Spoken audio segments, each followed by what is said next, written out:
In our last video, we talked about the Avengers that may not make it through Phase 3 and added them to our could-bite.The list, aka CBTD list. Today we are going to confirm those Avengers in our CBTD list that are surely not going to make it through Phase 3. Here were our final heroes to make it to the CBTD list. If you haven't watched that video yet, click here to go to that video. And if you have watched it, then buckle up guys, here comes our overconfident pre-assumptions.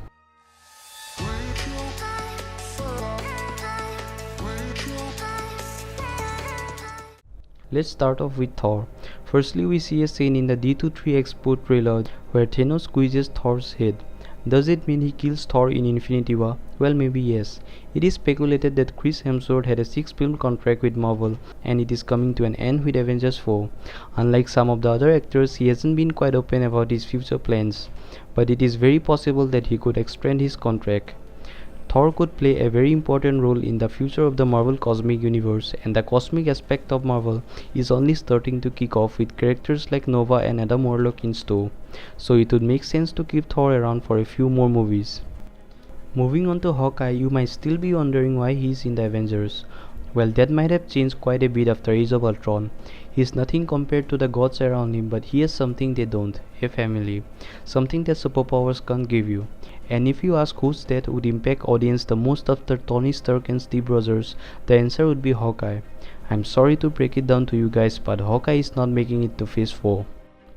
In case of Black Widow, it is a 50-50 call. At this point of time, a Black Widow movie in Phase 4 seems a bit unlikely, so Marvel could kill her off if they wanted to. But would her death have any huge implications in Phase 4? Not really. Kevin Feige has said that the MCU would change radically after Phase 3.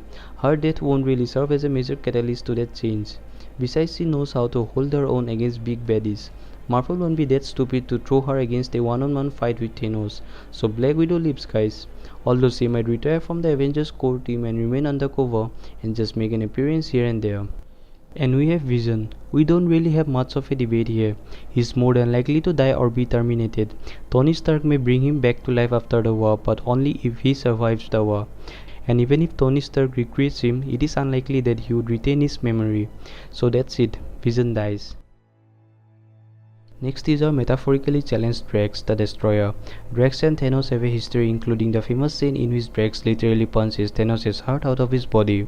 A similar scene could go down in Infinity War. He could sacrifice himself to defeat the Mad Titan, but he is a co-member of the Guardians of the Galaxy. Guardians of the Galaxy 3 would feel pretty empty without his humor, and James Gunn would be pretty mad at the Russo brothers if they decide to kill off Drax. So there we have it, Drax survives the war. Now let's move on to Nebula. Nebula could eventually end up killing Thanos. She hates Thanos in the MCU as much as she hates him in the comics. If she gets killed in the Infinity War, Marvel needs to make sure that at least she has done some considerable damage to the Purple Giant, if not killing him. Else it would be an insult to her character. She decides not to be a part of the Guardians of the Galaxy at the end of the Guardians of the Galaxy 2.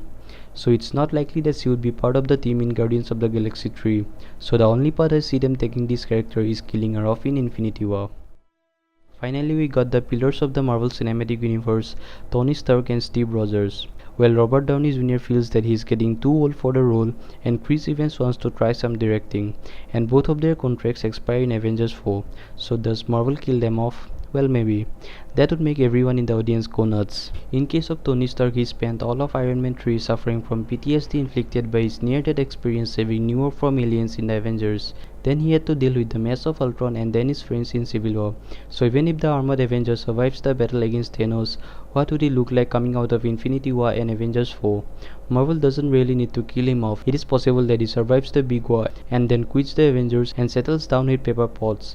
My call for Iron Man is that he makes it out alive.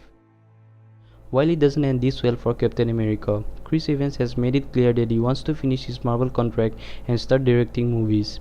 If he would be acting, then he would be acting only in his own movies. Though he further adds that he might also change his mind in the future. But as far as Steve Rogers is concerned, I don't think he's going to make it to Phase 3. Sorry to upset you guys, but Captain America is going to die. So there we have it guys, Captain America, Hawkeye, Vision and Nebula will have to end their journeys in the upcoming Avengers films.